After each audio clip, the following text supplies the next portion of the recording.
This is the original esport racing game. This is iRacing.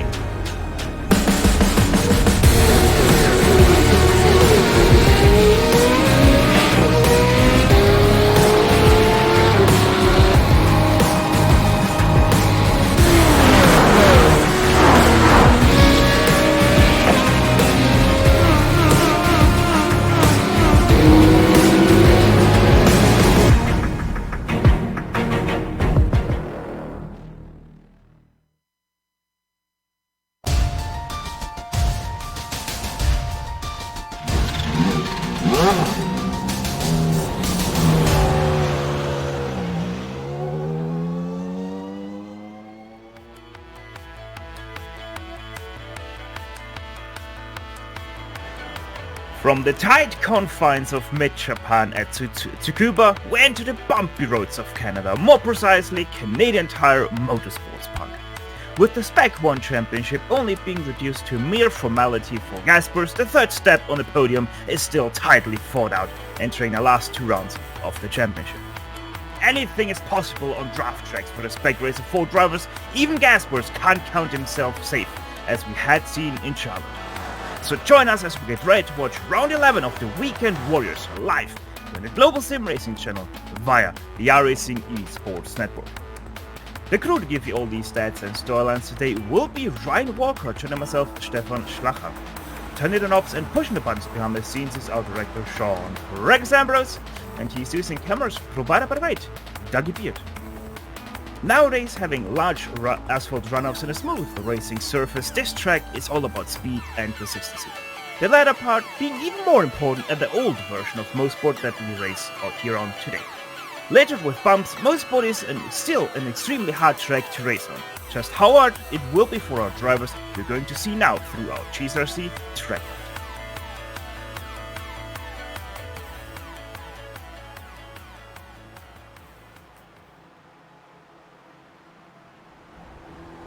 Alright, we've got Stefan Schlacher in the GSRC SRF, so let's do a lap around Motorsport.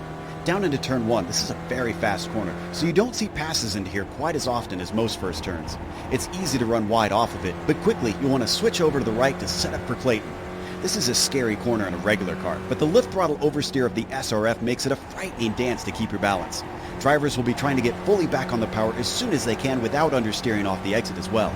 Quebec is the first place where you really have any significant braking, and yet it'll still be very tough to make passes into here. Despite it having a bit of a late apex, it also opens up a lot coming off the corner. Finally, the car gets to unwind for a bit as we head towards the blind crest of 4. You'll hug the inside all the way down the hill, and then comes the braking from Moss Corner.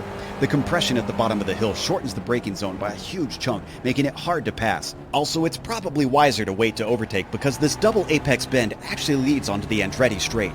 This is the longest flat-out section of the track, which means in the SRF, you'll see drivers try to draft off of one another. It's so much easier to try to pass here than anywhere else on the track since it's simply a matter of slingshotting by. It'll probably be more of a game of tactics as long as you can hang on to the car ahead. It's a long climb as we try to straighten out the kinks in this run, but interestingly, there isn't that much braking at the end of it all. The S's kick off with this long, sweeping right-hander that has 2 apexes. What can sometimes happen is drivers will launch a surprise attack under braking for turn 9 by taking away the inside line. But before you know it, the track switches back into whites. This is another one where it's best to keep away from the inside curb. But hopefully, if you've kept it all together, you've now finished a lap around Motorsport.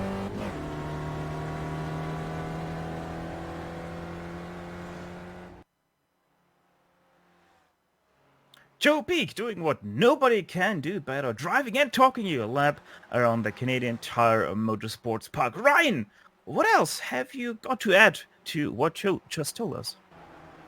So yeah, a little bit of a history lesson about the track. It was firstly it was designed and built in the late 1950s, but the first race to be held on the track was by a local event organised by the Oakville Light Car Club in June 1961. And has hosted a variety of different series in the past. The Formula 1 Grand Prix, or the Canadian Grand Prix for Formula 1 in the 1960s and 1970s, and has hosted another range of series as well, like the World Superbike Championship in the 80s and 90s, and the IMSA Weratech Sports Car Championship that is currently run, and some NASCAR road races as well. And the Blancpain JT World Challenge. And yeah, some details as well. It is 2.45 miles in length, or 3.957 kilometres if you prefer to use kilometres, and is located in Bowmanville, Ontario in Canada. And today we will be using the Grand Prix layout, and has a amazing 10 turns. Amazing in very deed. And as always, the Weekend Warriors is brought to you by Sim Stickers. Whether it's for button boxes, steering wheels or keyboards, they've most definitely got you covered. And if you use the promo code SRC10 when purchasing, you get 10% off of all orders during this whole season. You can find out more over at simstickers.co.uk. And as already mentioned, the Spec 1 Drivers' Championship is actually not only down to just a mere formality. David Gasbush doesn't even have to attend today's race, and he would still be crowned the winner because he still has 100 points in his pocket, sitting right now at 737 points. That's 7 100 points and then also 37 bonus points that he gathered. Daniel Saito, second place, 112 points behind. And then, as already mentioned, that third spot still tightly contested between three drivers actually. Antonio Rees for a third place, Gary McCreevy in fourth, and Emil Orsa in fifth place. They're still quite tight together, so there might still be some shake-up down for that third spot. Ryan, how are we looking for the Spec 2 Championship? So in the Spec 2 Championship at the moment, it's still being really close at the moment for most of the season in the Spec 2 class. But at the moment, Larry McLeod is leading with 437 points. But PJ Gowdy, who's been having a consistent season, has been rewarded for that consistency with second place and only 24 points behind. So he can still technically win that championship if it all goes well. But third place man Dominic Bureau is not here today. He's further back. With a further 39 points back. Greg Stefani is in fourth with a further 90 points back. And rounding out the top five is Yuri Cox, 94 points further back, but out of this championship battle, unfortunately. And to set tonight's stage here at round 11 of this 12th round season, let's have a quick look at the race details. As always, it's a 40-minute race with open setups, but the fuel cell is restricted to only 35% of what they normally can hold. Thus, those guys have to pit one additional time. The points always will get rationed out: 100 for the winner, 25 for the last driver, so it's no unfair advantage if less people race. You also get 3 penalty points for every 10 incidents that you gather up, and because we're here in a little bit of a fun league, everybody gets 1 free repair. So if you run into some troubles here at Motorsport, you most definitely have the chance to get back into the race. And I think, Ryan, if you really manage to hit the walls here, you are quite unlucky because they are in most places quite far away from the racing surface. Absolutely, it's something I was talking to our director about just before we came on the air. It's Canadian Tire Motorsport Park, or Motorsport as it's known for for most of the time. Yeah, Canadian Tire Motorsport Park is it's one of those tracks. It's sort of like a Canadian version of the Nordschleife in a way, just because of the walls are so close. And if you make a mistake and get onto the grass, yeah, you're just a passenger most of the time, and you're a passenger into the wall.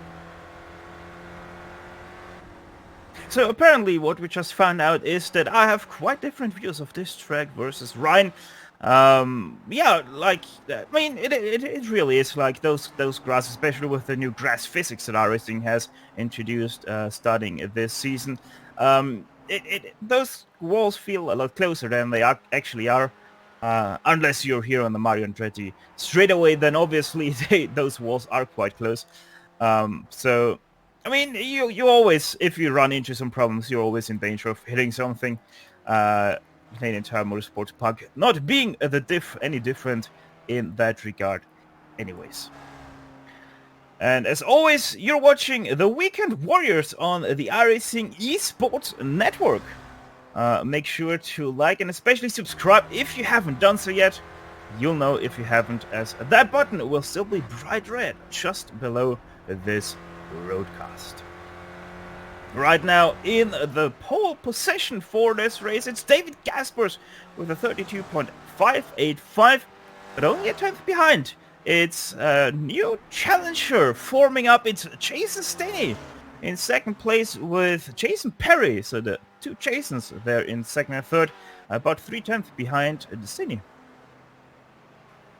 Yeah, Jason Stenny, someone we watched it, me and Samuel Ryman watched it, Brands Hats, and Mr. Stenny was quite quick as well, and from what I remember, he managed to go on and take the win, and that was his first round of the season, I believe. So he's given Mr. Gaspers a challenge as well, but the regular people behind as well will be given a challenge in this race. Jason Perry, also Hugh Haycox, who you can never count out. He's been having a decent season as Hugh, so maybe one to keep an eye out, and maybe not challenging for the win, but a podium finish is more than a possibility.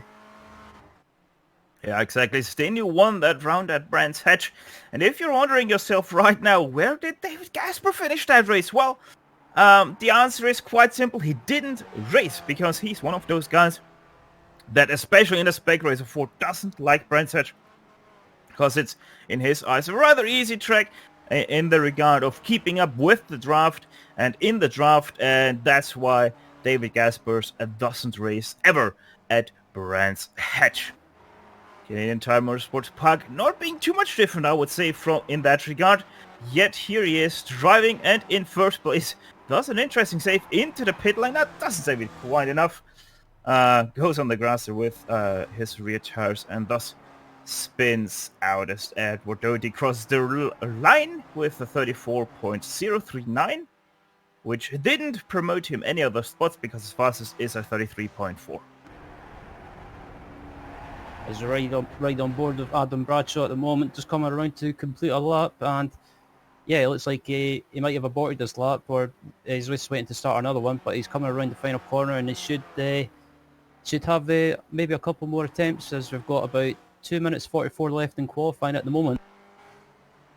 Yeah, seems like Bradshaw had an off track there in this last one, thus it didn't count. Now looking at Esa Numi sitting in 35th right now, not where you normally see the Finnish driver sitting. So he most definitely will try to improve on his 35th position right now. 35.117 gets him into that spot. 37 drivers have thus far qualified, and this one, 35.6. Interesting that Esa just not able to get up to speed. Yeah, it's not like him to be, I wouldn't say miles off the pace, but it's not where we normally see him in the field. But I'm just looking throughout the field as well, and it looks like in the Spec 2 class anyway, but it looks like third place man in the Spec 2 Championship, Dominic Bureau, will not be with us today. I'm not sure why, but yeah, that gives the likes of the two other guys behind him in the Spec 2 Championship, Greg Stefani and Yuri Cox, to try and give them a chance to try and close on him in the championship, or even move into that third place in the standings. Yeah, Greg Stefani, 4th place, and I had a quick talk with him prior to this race, and he was actually able to find some more speed today, earlier before this race started, or rather practice started, so we might see Greg Stefani to be able to do something better here than his recent performances. Although I can't find him right now. There he is in 29th right now, as I think that was Sadro spinning out there. Larry McLeod in 12th place. Larry McLeod is actually just the car ahead of Greg Stefani, as Larry McLeod spins out of the racing line. Greg Stefani goes past him, and he does put in a 43.966, so that was an outlap for Greg.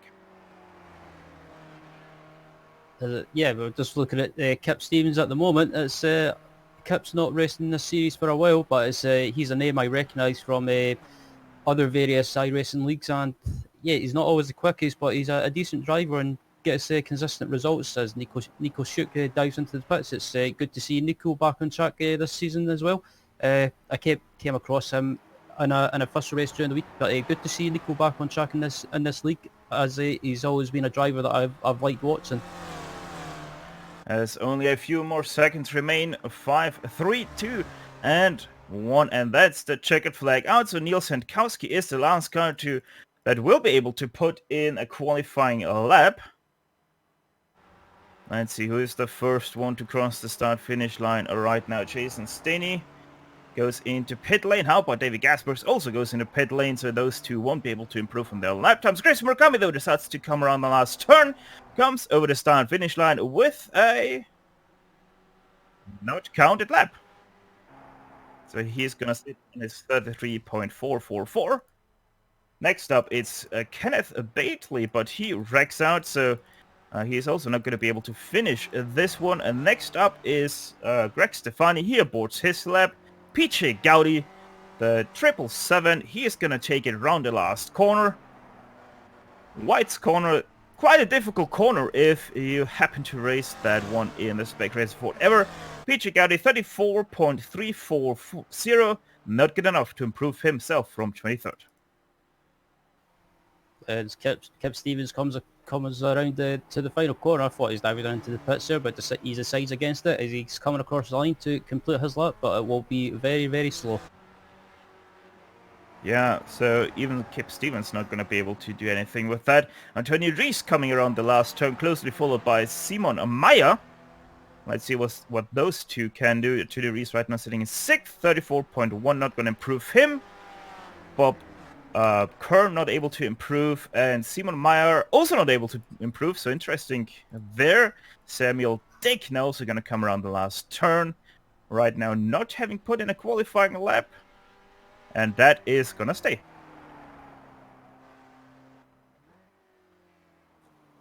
Chris Murakami. Sorry, Steph. Yeah, just want to say Chris Murakami dives into pit lane, and thus our grid is set for today.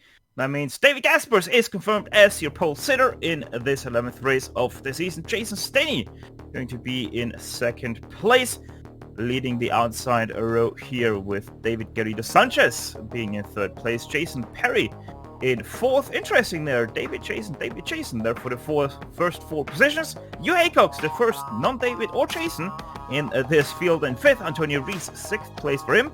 Great to see him up this high once again, with Daniel Sato continuing his pace problems in qualifying. Only a 7th place for him, not what he likes to see. Ian Haycox in 8th, Jeremy McGravy in 9th place, and running out to top 10, the first place driver in the Spec 2 class, it's Kenneth Bately. Starting on row 6 and 11th is Zachary LeVay, alongside him in 12th is Larry McLeod, 13th is Michael Shaw, alongside him is Chris Marikami, 15th is Stephen Elson, rounded out row 8 is Neil Sankowski in 16th, 17th is Ed Doherty, 18th is Bob Kern, and rounded out the row 10 and 19th is Michael Dolbeck, and Jaron Haslam in 20th. Tom Gradwell being situated in 21st position alongside Geoff Jacobson, with PJ Gowdy 23rd and Adam Bradshaw in 24th. Nico Schug takes home a 25th place on the grid, with Brian D. Short in 26th. Simon Meyer, a new name in the series. The 27th sits in 27th position. Dan Babik in 28th. Greg Stefani 29th, and running out to top 30 of this 39 driver field will be the 244 of Jeff Cantor. In row 16 it's Paul Jackson in 31st, 32nd is Jim McGill, and in row 17 it will be Aaron Pitts in 33rd, and in 34th is Ian Wilson, 35th is Isa Nomi, and 36th is Marco Silva, 37th is Julio Forpolon, and 38th is Samuel Dick, and rounding out the grid in 39th is Kip Stevens. Yeah, 37 out of these 39 drivers have put in a qualifying time, and I think everybody did actually try to put in a qualifying time. So yeah, it's gonna be an interesting race. Yeah, Samuel Dick, he tried to put in 5 laps. Every single lap he did run into some troubles with off tracks, as I think the same thing pretty much with Kip Stevens. Now, interestingly enough, Kip Stevens actually has a lap time counted, but it doesn't show up in the results. So I don't know what's up with that. Either way, though, he wouldn't have improved on that second last position. David Gaspers versus Jason Staney, with David Garrido Sanchez in behind. This could be a rather interesting battle, Ryan, that we have on our hands here, because we know that those three drivers are extremely quick, and then we have a little bit of a wild card inside the top 4 with Jason Perry. It's going to be a very, very close race with these guys. Gasper's Gasper gets a bit sideways on the warm-up lap, but he manages to hold it. But Jason Stenny is someone that I've not really seen around in the spec race before, but he was quick at Brands Hatch. But David Garrido Sanchez and Jason Perry are people that you can never rule out in this series as well. So 4 of those guys are worth keeping an eye out. But there's some people further back that could spring a surprise. Most definitely, draft tracks, anything is possible at them, and I think of these 39 drivers, about 39 can win it. So we have to see how these 40 minutes will be driven. David Garrido Sanchez already quite close to the back of David Gaspers as we enter the penultimate corner of this pace lap. Green flag will come out quite early here on this track, so there goes the Porsche in, and the green flag is out. David Gaspers immediately on the loud pedal, but David Garrido Sanchez taking it 3 wide for the lead. Jason Stenny with a lot of momentum on the outside as they enter turn 1 for the very first time. 3 wide to go. David Garrido Sanchez on the inside, David Gaspers and Stenny on the outside. Here now also comes Hugh Haycock, still 3 wide. They are for second place. 2 by 2 to enter Clayton. Yeah, turn 2, they were just about going 4 wide through there, and I thought it was going to end a disaster. As further back through the field has been issues, cars off in the background. Yeah, we will have to go to that back later. David Gaspers loses 3 positions in the first turn, and now they go 3 wide once again into turn 4, but they decide better of that. Jason Stenny would have been there on the inside. Now Hugh Haycock versus David Garrido Sanchez. 2 drivers known to race hard but clean in this series, as Hugh Haycock has to stick back through Moss Hairpin. Oh, he nearly loses the back of this car. Perfect save by him, but that loses him a lot of momentum. And once again, 3 wide we go, this time with David Gaspers and Jason Stenny. Yeah, as they come down the straight, and this is where the draft will start happening. Everyone's so close together, the slipstream will kick into effect, and it looks like they're just about. As some of them are trying to go 3 wide or even 4 wide, and as they come down to this right and left, and yeah, fantastic battle going on already, and we're only on lap 1, Steph. David Gaspers got a bump there by Jason Perry heading down the Mario Andretti straightaway. That isn't exactly straight, but still is called like that. So that moves David Gaspers past Jason Stenny into second place, and with that we have David Garrido Sanchez being acknowledged of leading the first lap ahead of David Gaspers, Jason Stenny, Jason Perry, and then it's Hugh Haycock. Yeah, it looks like most of these guys up at the front anyway managed to make it through lap 1 without any issues, but I was just, as I mentioned before, further back in the pack there was cars going off everywhere, and even someone rolled in the air. So yeah, unfortunate for those guys, but back up at the front, these guys are still maybe not battling too hard, but just maybe trying to settle down into position. As we're riding on board with Jason Stenny there in 3rd place, having a great look at the battle between David and David at the front. David Gaspers on the inside, Garrido Sanchez on the outside, and Gaspers able to make that move. And he also opens the door up for Jason Stenny. They are now side by side, David Garrido Sanchez and Stenny. That is, Sanchez actually gets the slipstream of David Gaspers. 3 wide once again down the Mario Andretti straightaway, and there's Adam Bradshaw just in front of them. He's one of the drivers that was involved in that turn 2 wreck about a lap ago. Still 3 wide, they are heading into that last complex of turns, a little bit sideways there for Garrido Sanchez. Keeps it together though, stays out of Jason Perry as Stenny, and he is able to come out in top, or is he? Once again a slide from him. That's gonna compromise his line through White's corner. Here now once again comes David Gaspers. Stenny is boxed in behind, gives a nudge to Garrido Sanchez up ahead. Still side by side, the 2 Davids are here. Now also comes Hugh Haycock up aside with Jason Stenny. Sanchez with the inside now of turn 2. David Gaspers not giving up the ghost here, still trying to get that position away, but now he has to settle for second place once again. Steney though looks to the outside of Gaspers, who has compromised his line into Quebec. But Steney too hard through that third turn, and once again Gaspers comes out on top for second place. Though he goes on to the offense now again. This battle is red hot. David Gaspers takes away the lead now from Garrido Sanchez heading into the Moss hairpin. David Gaspers has decided not to hang around and try and retake the lead, but I think he might be a sitting duck here on the back straight as Sanchez and Steney is behind him. But yeah, look behind Gaspers as well. There's a kind of a big pack building up at the moment. This pack behind him, behind these guys, is Steney, Perry, Haycox, Hugh Haycox for that matter, Daniel Sadro, Macarivi, Elson, Antonio Ruiz, and rounding out that pack is Ian Haycox in the top 10. So still really close at the moment, and yeah, we've got about... contact! Touch ahead! Jason Perry into the wall. David Gaspers got spun there by David Garrido Sanchez. The two Davids collide. As that kicks up a whole lot of battles from the 13-car group behind, as we take you onto the replay to show you exactly what happened there through that turn. And I was actually sorry the other way around. David Gaspers spun David Garrido Sanchez around, and the worst from all of that, Jason Perry got to see, because he was heading straight into the wall there with about 130 kilometers an hour. Yeah, Jason Steney was going... not Steney, Jason Perry, sorry, tried to avoid that incident, but unfortunately he went onto that grass. Haycox just spun through Quebec, right into another car. That collects another car. There's a massive crash now heading into turn 4. Lots of cars have to scramble through. A lot of cars are crashing. There's still cars crashing.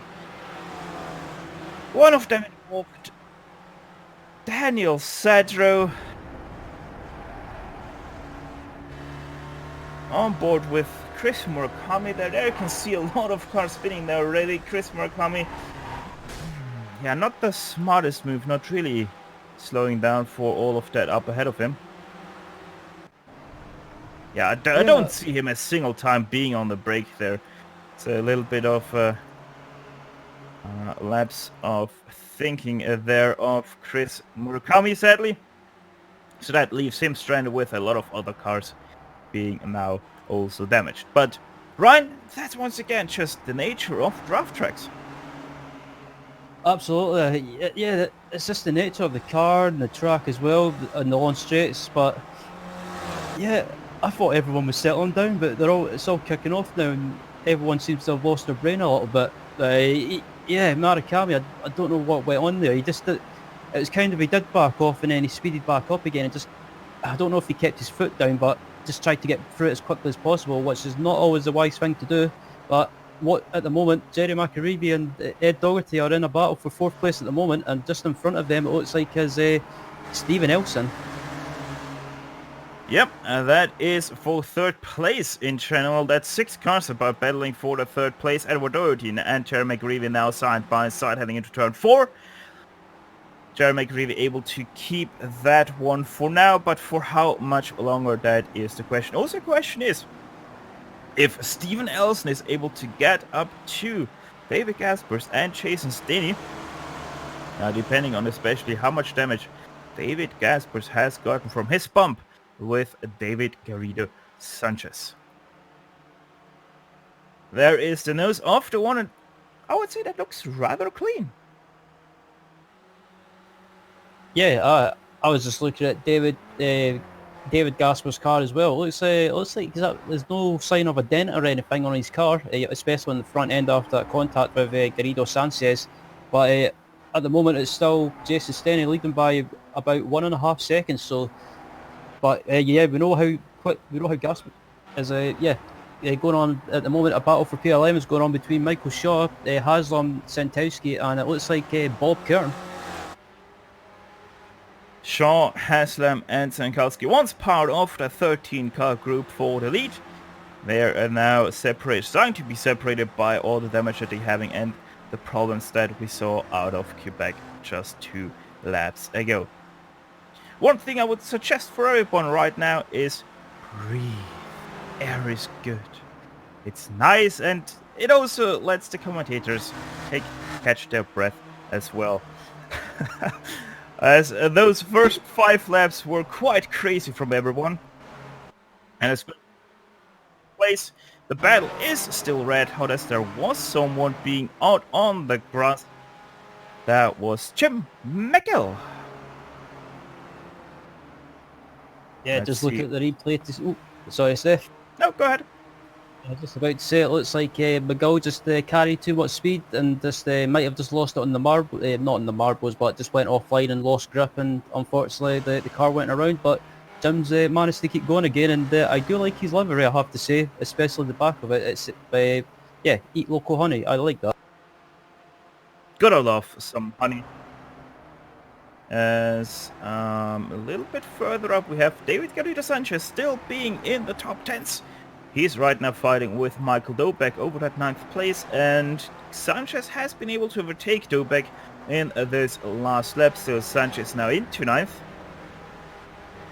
Just ahead of him, that is Larry McLeod, 8th place driver. There's a little bit of a gap between McLeod and Zachary Levey, who is in 7th place, the gap being about 1.5 seconds, I'm showing, as we're riding on board here with our former 3rd place driver of David Garrido Sanchez. Yeah, I was just looking at the Spec 2 Oh, class. there's a wreck in front once again through Quebec. Gary McGreevy gets bumped by that Doty. Gary McGreevy able to keep it out of the wall though. But obviously a lot of positions lost. He's now down to, I would say, 8th place. There we go into the replay to see what happened. You're gonna see it just about now.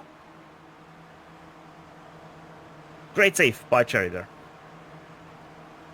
Yeah, 10 out of 10 for saving that. That was yeah, it was just a slight nudge. As I think Doherty just got caught out a little bit by maybe not how early Jerry brake, but just getting caught out by the closing speed. But Jerry's still going in 9th place at the moment, and he's right behind right behind the Spec 2 leader at the moment, Larry McLeod. In behind them, they are about 2 wide now for 11th place between Niels Kowski and Jaron Haslam. As are also Chad McGreevy side by side with Larry McLeod. And McLeod able to defend that 7th place. Or is he? As he has a little bit of sideways moment through White's corner. They come together. Now 2 by 2. They're drafting over the start-finish line. Chad McGreevy on the inside alongside Ed Dobek. Michael Dobek on the inside as well. Now, Chad McGreevy able to get past Larry McLeod. Tobe Dobek trying to do it around the outside of Clayton. That's not always going to work. He keeps it out of the grass though. Has the momentum now swing to his side as they enter Quebec. Yep. McAree was just ahead of them as well as yeah, Jerry takes a lot of curb in him. Oh, I thought he was running wide there, but Dobek's got the run on McAree as they come up to the Moss hairpin. Still trying to be side by side there, Dobek and McGreevy. Dobek trying to do it 2 in 1 lap, but that's, at least for now, not going to work for him. But now they enter the big straightaway at Mario Andretti here. Dre doesn't look like that from the chopper or even from the cockpit angle, but there's a lot of elevation change as they go side by side run. Yeah, there's quite a lot of elevation and 3 wide. Oh, sorry. There's 3 wide into this right-hander. Oh, that's a bit risky. Oh, there's someone spun up ahead. That's David Gaspers! David Gaspers spun out of 2nd place and now finds himself only in 9th place. What happened to David? As we're just waiting for the replay to come up, and yeah. Oh, he might have got tagged around. Oh, and this is quite the incident there. It was with Jason Stenny. He was able to catch him, and sadly Jason wasn't able to catch his car on the inside of David Gaspers. There is the twitch, there is the contact, and the 1 and the 62 go around. Jason Stenny from that, by the way, also did drive into pit lane. I think that is a scheduled pit stop. No, that's not. He is 30 seconds already in the pit stall, so Jason Stanley with that out of the race. as Macarivi and Dolbeck and Gaspers are going at it as they come up to the Moss hairpin. And will Dolbeck try and go for a move on Macarivi? No, he won't. Oh, he's trying for it. He's trying to go for it, I should say. But Macarivi manages to hold the line as they come back onto the back straight. And I think Gaspers will get the run. But behind David Gaspers is Neil Sintowski. And even though David Gaspers is right now about 7 seconds away from first place at Doherty, don't write him off of that win. David Gaspers has proven already a few times throughout the seasons of the Weekend Warriors that he is able to come from that last up to a commanding elite in first place. So David Gaspers is a force to reckon with, even though he might be quite low in the standings, as he did overtake Gary McCreevy around the outside there of turn number 8. Actually, yeah, 6th place now for him. Yeah, absolutely. As I have to say, Steph, though, it's this race has been a weird one. It's there's been incidents everywhere in the early stages of the race. As there's a battle going on further back through the field. As Doherty and Antonio Rees. Yeah, Antonio Rees in second place. I'm amazed. It's all kicked off. I was just about to say, Steph. Yeah, a few guys did pit, but Edward Doherty and Antonio Rees, they did get first and second place after David and Jason came together. As there's someone spun around, that was Ian Wilson on the inside of the Moss hairpin, just a little safe spin on the throttle. Too greedy as he did hit the grass.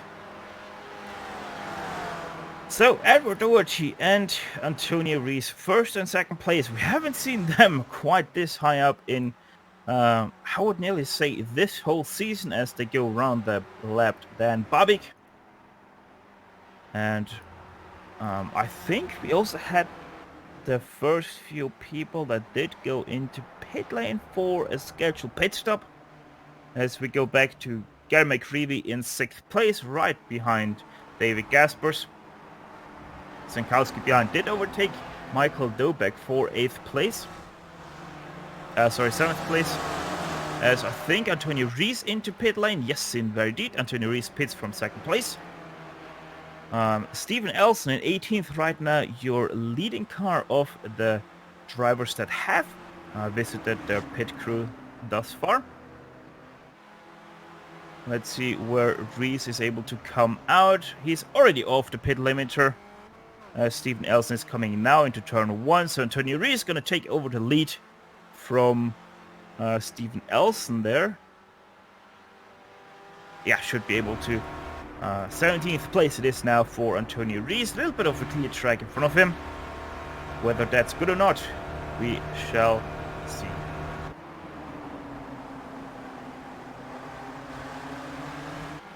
The battle for 4th place, Ryan, extremely hot, right behind David Gaspers. Yeah, this battle for P5 has been going on for a few laps now, and Macarivi's under attack from Sintowski, but also Dobeck as well, and also Michael Shaw's in this battle now as well. So yeah, this pack has been building up, and Macarivi's under attack from Dobeck. Dobeck's trying to go up the inside. Can he try and get the move done? But no, Dobeck decides to back out of it and stay in line. As David Garrido Sanchez is pitting from 3rd place now, right ahead of David Gaspers, who makes his way around the pit entry. So let's see, anybody else did pit with David? Nope, nobody. I think though Michael Shaw had a little bit of problem through White's corner. Yes, indeed, a little bit of sideways moment for him. Lost the position to Sharon Haslam. So Haslam now 9th place, actually 7th place, sorry, and Michael Shaw 8th.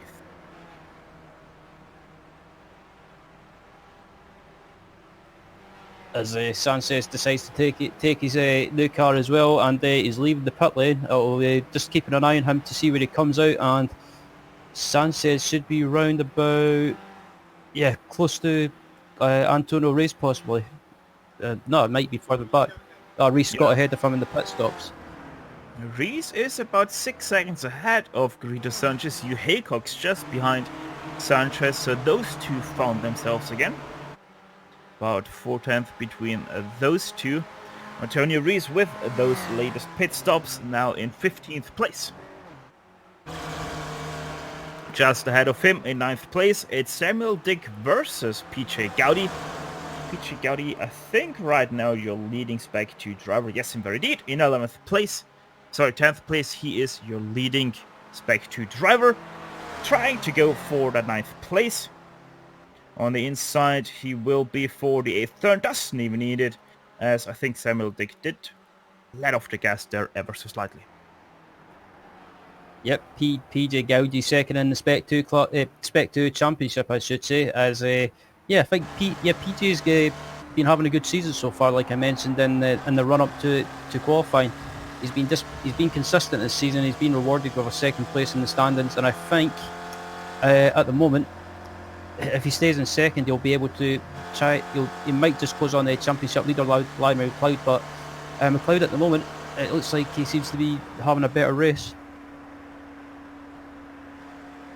Larry McLeod, I think he did already pit. Yes, indeed, he's sitting in 20th position right now.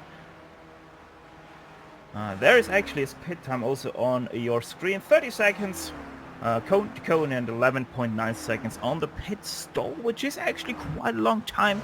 Hugh Haycox is the shortest stop right now with 7.6 seconds. Greg Stefani versus Jim McGill. It is the fight for 12th place. And right now, that one goes to Jim McGill. Yep, it seems to be the field is settled down a little bit at the moment with the pit stops starting to happen. So, but I hope that'll probably pick up after the pit stops are finished. And yeah, David Gasper's in third place at the moment. Like you mentioned before, Steph, don't rule him out of coming back and winning this race. He's done it a few times this season so far, starting at the back, and he's came through to win. So don't rule him out just yet. Riding on board with Jim McGill, looking back at the 6-car train that he is leading. Last one there is Steven Elson, as we jump you up to 4th place, driver of Neil Sankowski, who is starting to ever so slightly drop away from the extremely fast David Gaspers, who was in the last lap about 8/10 faster than your current leader of Ed Doherty.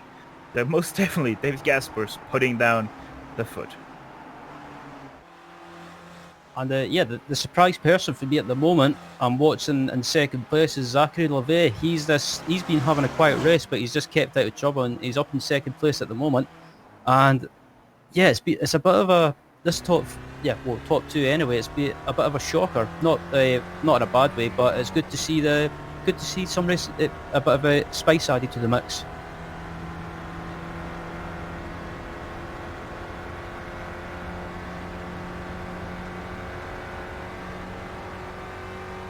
Riding on board there with Zachary LeVay, started from 11th place, right now finding himself in second. That is quite the job. Peter Gowdy and Samuel Dick once again with it. Also Simon Meyer in 11th place, actually 9th place, sorry, right ahead of them. So we had a few more people pit this time around. Antonio Rees, still your leading driver that has already visited his pit crew, sitting in 13th place.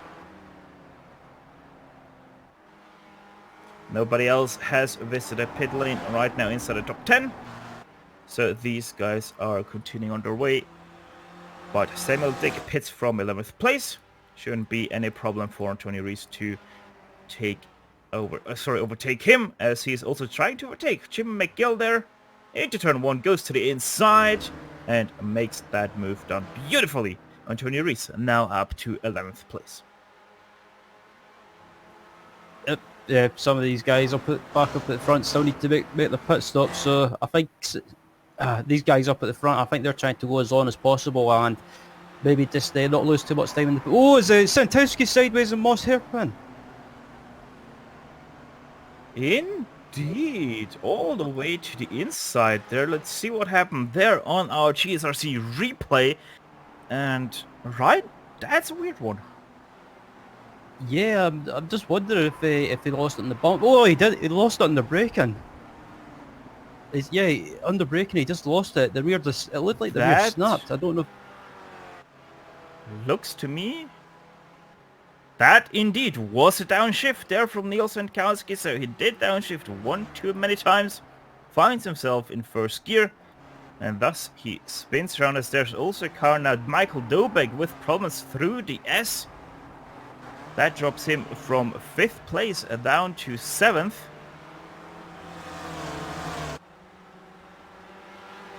Just a short little sideways and then decided to take it to the grass. So nothing major for Michael Dobek, but that loses him the rear of Jeremy Creevy and now finds himself behind Michael Shaw. Yeah, it was unfortunate for Michael. He was having a good race there. He's still having a good race in 7th, but he was further up. But yeah, Michael Shaw having a good race as well. It's normally, I don't mean it in a bad way, but Michael's normally one that we see probably in the mid-pack or towards the back of the mid-pack. But up there in 6th place at the moment, probably down to the pit stops as well, but having a great run nevertheless, the Canadian. In a very deep home turn race for him. As we're watching the battle behind Sharon Haslam, who is sitting in 5th place, right in front of Michael Shaw and Michael Dobek. As Dobek lost the move for Shaw, a little bit of a block there from Shaw, and now he's going to get boxed in behind. Never mind, Sharon Haslam drives to the middle, 3 wide to go into turn 8. Who is the latest breaker of today's breaker? It's Michael Dobek, and Michael Shaw loses out as there's Ed Doherty from the lead. What happened with Edward Doherty? That's once again a turn 8 in. As more issues for Ed Doherty there. Trying to re-enter the track. He does a little bit of a circus trick over the curb there. But let's have a look at the first incident from Ed Doherty. It's just gonna happen into turn 8, and yeah, that's just a snap on the brake. Spins himself round into the barrier he goes. And then with lots of damage he tries to keep it off the racing surface, but obviously he has to cross it. And just is going to underestimate that bump the curb produces, and over she goes. As the battle for P4 is still going on at the moment, this is between Michael Shaw, Haslam, and it looks like behind them is that Hart? As my iRacing's just passed. That is actually for 3rd place. Sorry there, Ryan. Michael Dobek versus Shaw and Haslam in this battle. Shaw and Dobek right now side by side. Who is going to be the outcome of this battle of the Michaels? Right now they're about dead even between those two on the speedometer. Obviously a little bit of damage for Michael Shaw, so that really didn't help him coming out of the draft, but better line through turn 8 is going to secure him that 3rd spot right now. Yeah, I was just watching the replay back of that incident with Doherty as well, and 10 out of 10.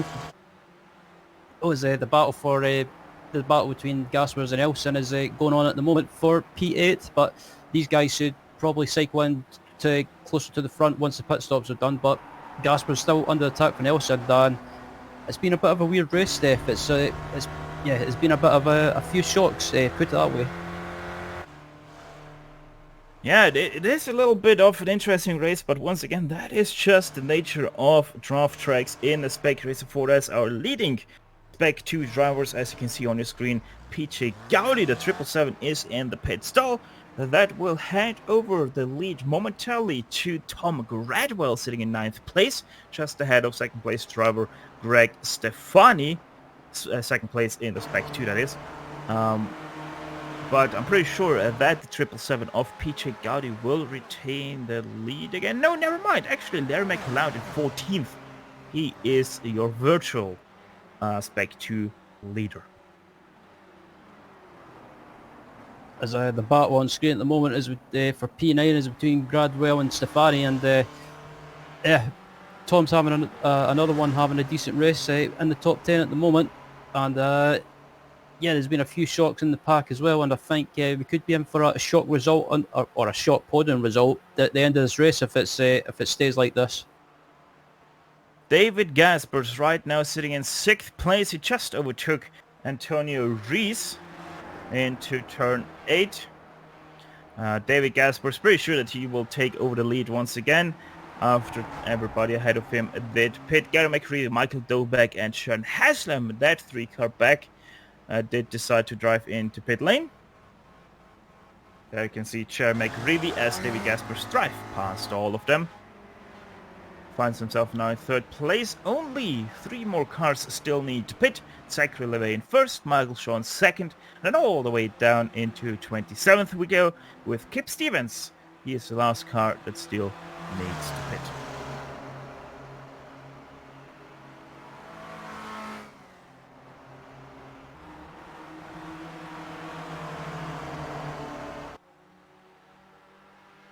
As we have already mentioned a few times, David Gaspers, you're never able to count him out, and we're pretty sure that he is gonna take over the lead once again when Zachary Lee and Michael Shaw have pitted. Right now we're looking at the battle between David Garrido Sanchez and Jeremy McCreevy down in 6th place. They're pretty much on their lonesome self, those two. 4.2 seconds up to 5th place, and then 8th place Jason Perry is also 4.5 seconds back on those two. Yep, after the pit stops as well, David Gasper has all gone well, should technically retake the lead. So at the moment it's still LeVay and Shaw still need to pit, so after they pit, Gasper's will be back into the lead. Actually, Ryan, they are into pit lane already. Michael Shaw did find his stop now, with Zachary LeVay already in his stall for a little bit. Long stop for Zachary LeVay, interestingly enough. David Gaspers easily, obviously, takes over the lead. And let's see, Zachary LeVay, 16 second stop for him. Michael Shaw, 11 seconds for him, so a little bit faster. Those two are off the pit limiter now. And it seems like Zachary LeVay gets dropped right into the battle pack for 6th place. Is right on board with Stephen Elson at the moment, under attack from Antonio Reyes in 3rd place, and if Antonio Reyes stays where he is, if he at 2nd or 3rd place, I believe this will be his first ever podium in the series, but we've still got just under 10 minutes remaining, so I don't want to put a jinx on him just yet.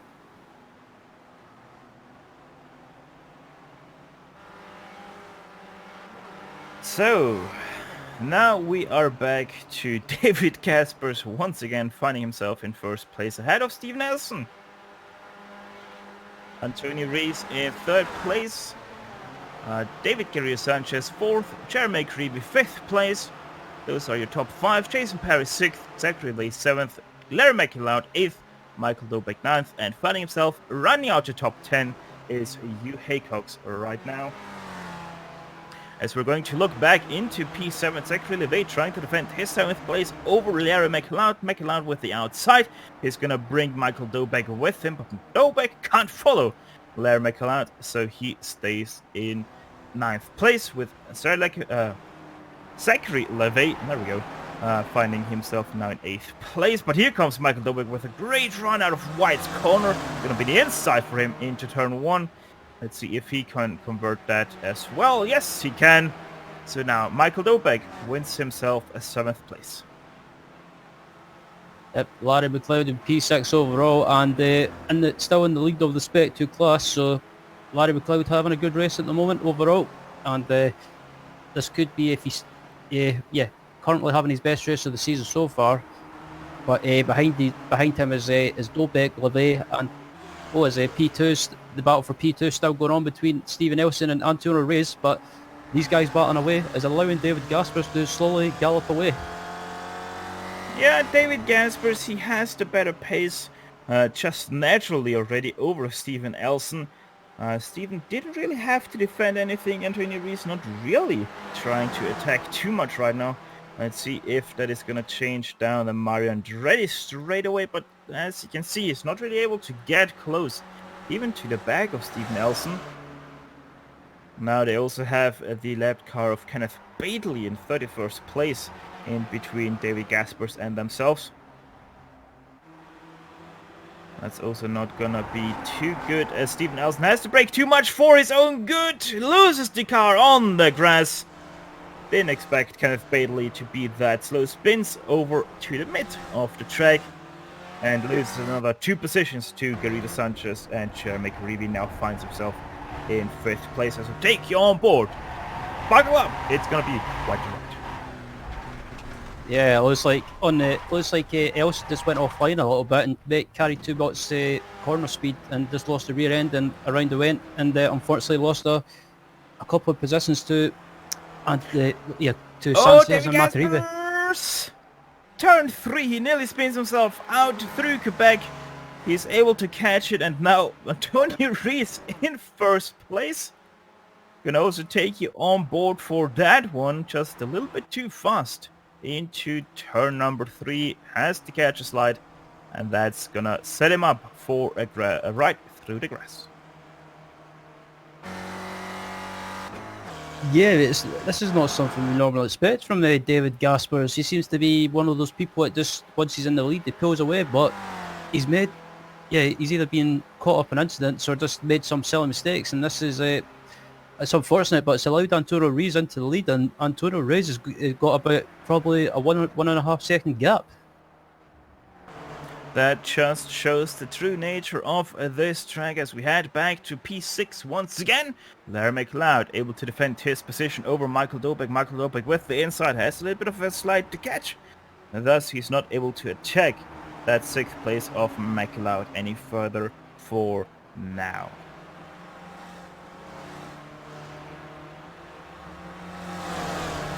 Still, this continues to be about a 4-5 car battle, starting with Larry McLeod and ending with Tyrone Haslam in 10th place. As this battle with McLeod and Dobek and LeVay and a couple of other cars behind them as well, is still going on, as we've got about 4 minutes and 26 seconds remaining, so I'm guessing we've got about another 2 or 3 laps remaining of this race. And we have once again a battle pack back that we had earlier, and that is David versus David. With David Garrido Sanchez versus David Gaspers. It's kind of like David versus Goliath, but both are named David. Yeah, I like that one, but these guys battling away. Jerry McAreevy's not far away from this battle for 2nd and 3rd place, so if these guys get caught with each other, Jerry could pick up a couple of positions, but Garrido Sanchez tries to go around the outside. Can he try and get it done? But Gaspers is defending the inside line quite brilliantly, as Gaspers gets a little bit sideways. Yeah, that is just a setup around here with Gaspers being a little bit sideways through that one. That's the fastest way around here, and Gaspers able to defend his 2nd place right now, 33.099. That lap was for David Gaspers versus 33.6 for Antonio Rees. So most definitely they are catching him, but is that going to be enough with about 2-3 more laps to go? And just watching back up at the front as well, the gap to Antonio Rees is about 2.1, 2.2 seconds. So Antonio Rees, he only has to, just as long as he doesn't do anything silly, he just needs to hold on, and he should, hopefully all going well, take his first win of the series, but the season, sorry. But Gaspers is still in 2nd.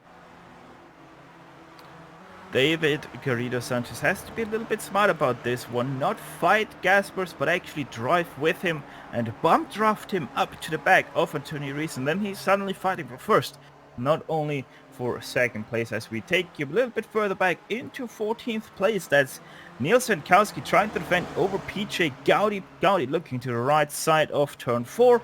That's not going to work for him. Now he's under attack of Jeff Jacobson. PJ Gowdy, your 2nd place driver in the Spec 2 class. 1st place still is Larry McLeod in 7th place, by the way. Is right on board with Santowski at the moment. He's under attack from PJ Gowdy. Gowdy's got the run in him.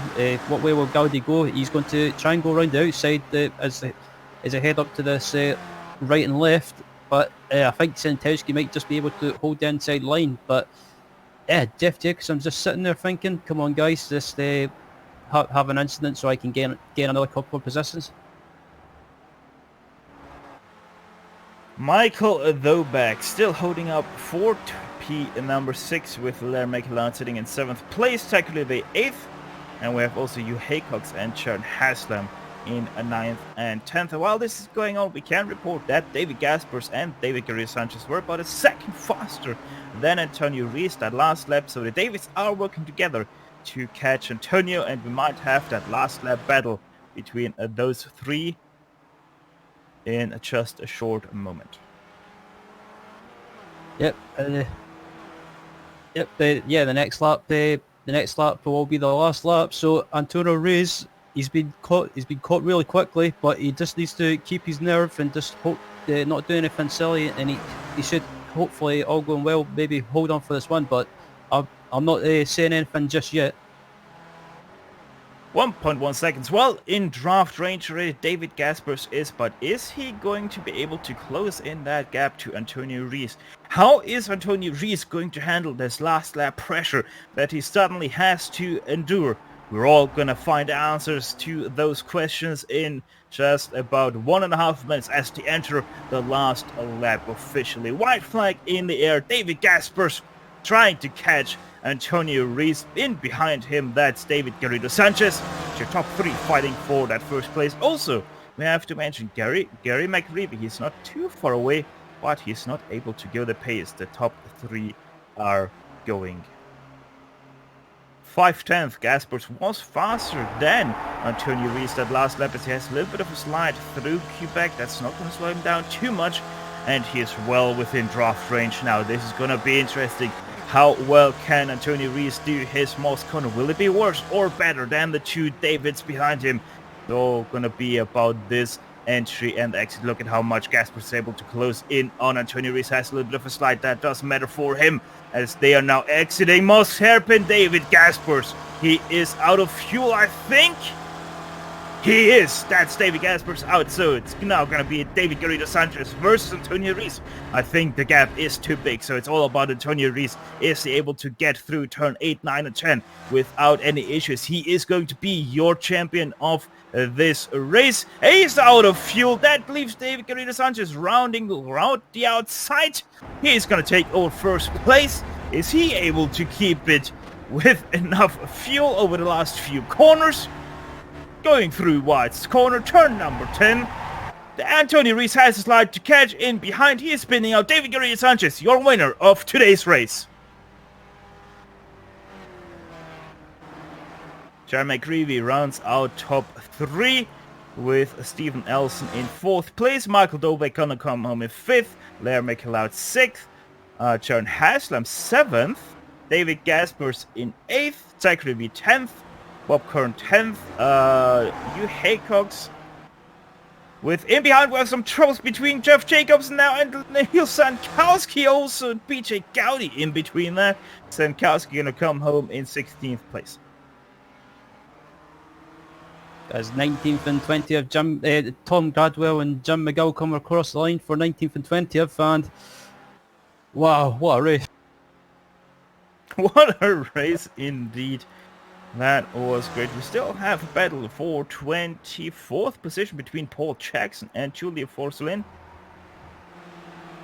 Forcelin gonna try to take that 24th position away, as Jackson really wide through turn 9. It's gonna give him a narrow entry, but he's able to defend that 24th position from Julia Forcelin. So Forcelin comes home in 25th position. With that, the racing might be over here in Canada, but the show is far from done. We're going to step aside for just a few moments to take a breather, but we will be quickly back for the post-race show, where we will run you down the unofficial finishing order, talk to some of the drivers, and close off the eventful race. So then, Forest GSRC will be back after these messages.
welcome you all back to the post-race show streaming to your home on a global sim racing channel via the iRacing eSports Network. First on the order, as always, it's the unofficial finishing order, which for a second time in this season where David Gaspers did run, David Gaspers is not topping it. After 41 minutes and 14 seconds, is actually David Garrido Sanchez winning out by fuel strategy, as Antonio Rees did run out of fuel in the dying moments of this race. He's gonna come home in second place. Chad McGreevy, great race for him in a very long time, promotes him up to third place, with Stephen Nelson from 15th spot on the grid finds himself inside the top 5 with a 4th place finish. Michael Dobek, no small feat either, 19th place to 5th, and that must feel very good for him. Larry McLeod, for the very first time we see someone of the Spec 2 class deep into the top 10. He, with his number 233 machine, finishes in 6th. John Haslam 7th. David Gaspers, the number 1, starts in 1st place, finishes in 8th due to fuel problems, but he still was able to clinch the title here today. Zachary Levay finishes in 9th, with Bob Kern running out your top 10. Finishing in 11th was Michael Shaw, 12th was Hugh Haycox, 13th was Samuel Dick, finishing 2nd in the Spec 2 class, and 14th overall was PJ Gowdy. Jeff Jacobson having a great race, finishing in 15th, Neil Santowski finishing in 16th, Jason Perry finishes 17th, 18th was Greg Stefani, 19th was Tom Gradwell, and rounding out the top 20 was Jim McGill. 21st went to Simon Meyer in his first appearance, a solid 21st position for him. Brian D. Short in 22nd, Jeff Gander finds himself in 23rd, Paul Jackson 24th, Julie Forstelin from 37th to 25th. He goes with Daniel Sergio. A bad qualifying turns into an even worse race, 7th place to 26th. That one must hurt quite a lot. Esonomi, the last car on the lead lap, starts from 35, finishes in 27th. Ian Haycox, the first car one lap down, goes down 20 positions from 8th to 28th. Kip Stevens gains 10 positions into 29th, and running out your top 30 of the field will be Kenneth Bately. A lot of cars still one lap down or being wrecked out. So as those go through your screen, it's Antonio Rees talking to us. Antonio. Hey, good night, Stephen. Good night, everyone. Must be a little bit of an awkward feeling having the win just a few meters ahead of you and then running out of fuel. Yeah, it was very annoying. I didn't expect that, so I was kind of... When I heard David saying on the microphone that they have run out of fuel, I was thinking, well, I will not. But then my car starts also, the engine getting no fuel, and oh my goodness, I have the same problem then. Wow. I'll try to let the car go, but David Garrido was kind of no way to defend. Well, still, your strategy really paid off. You were one of the first cars to go into pit lane, and coming out, avoiding all of the wrecks and issues our top guys had, coming out then in first place virtually, quickly being overtaken by Gaspers. Did you expect to be able to get that high up? No, I always expect to get as best as I can, but well, it's on the aim. If whatever you get is whatever you want, as much as we can. Well, one last question before we let you off again, Antonio. Next round, it's also going to be very interesting. How are you feeling about the last round of the season? Oh, I have the same feeling as always for the races. My expectation is always just, keep a fair play and a friendly race and gain as much positions as you can. Well, Antonio, congrats once again on your second place, Thank you very and much, good Stefan. luck for Watkins Glen.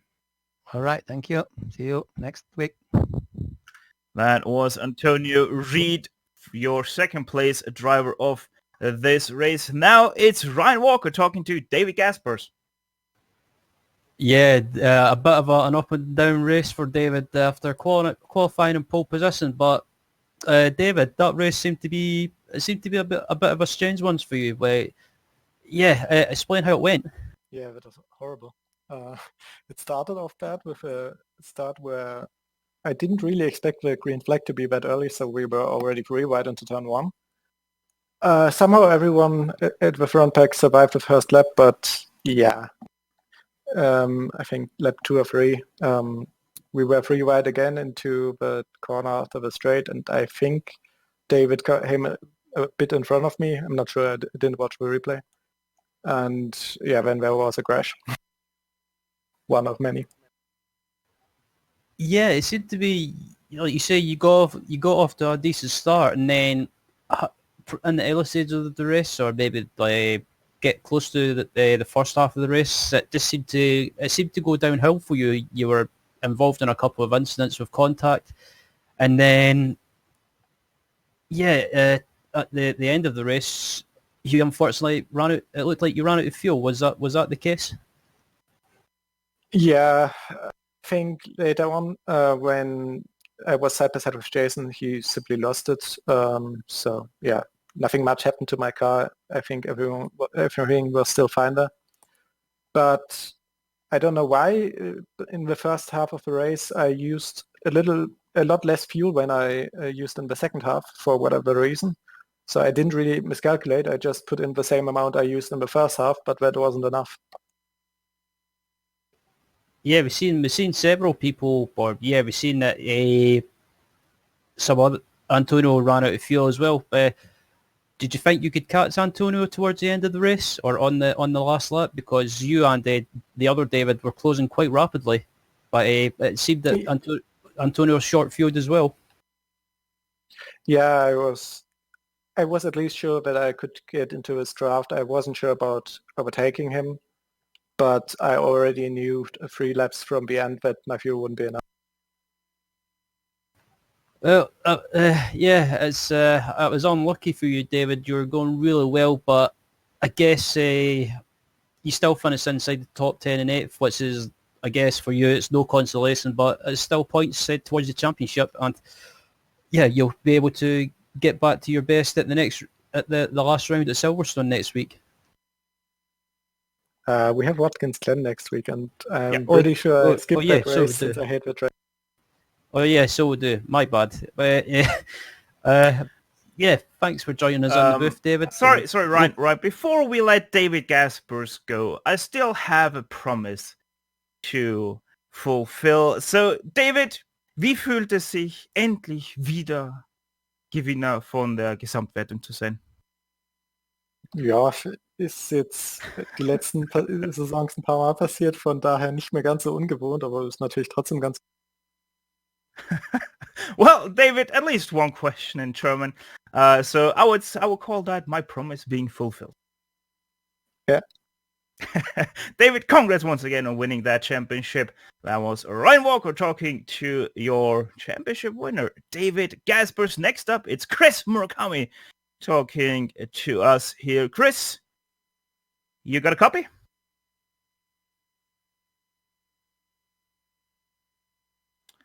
Seems like Chris still needs to get ready. Well, seems like he's not able to fix his issues, so with that, we are going to close up this 11th round of the season. As always, GSRC would like to thank once again the iRacing Esports Network for having us on their talent lineup to bring you the greatest shows on iRacing into your home. Make sure to like and subscribe if you to their channel if you haven't done so yet. On top of that, we'd like to thank everyone on the track today for a great show, and especially Stevie Ray for organizing this week and contracting with GSRC to broadcast it. Right now on your screen you can see all of the companies that provide us with their great hard and software GSRC uses to deliver you the best possible show. Additional thanks goes to Chun Bond, who provides us with her great masterpieces. See the screen for how to get a hold of more of her great work. If you'd like to find out more about GSRC, please visit us at globalsimulationchannel.com. You can also find us on the social media platforms, Twitter with @GSRChannel, Facebook at facebook.com/global channel or on Instagram at GSRC_Brad. All of the upcoming races for our other series are now sliding close to your screen, so check them out and mark them down on your calendar to not miss another second of exciting racing action. Finally, on behalf of the entire crew, Sean, Orion and Dougie, I'd like to thank you all for tuning in as David Garrido Sanchez took a great victory here at Bowmanville. With that said, until next time, Steelers, and sayonara! And as always, race hard, race clean, and we'll see you on the track.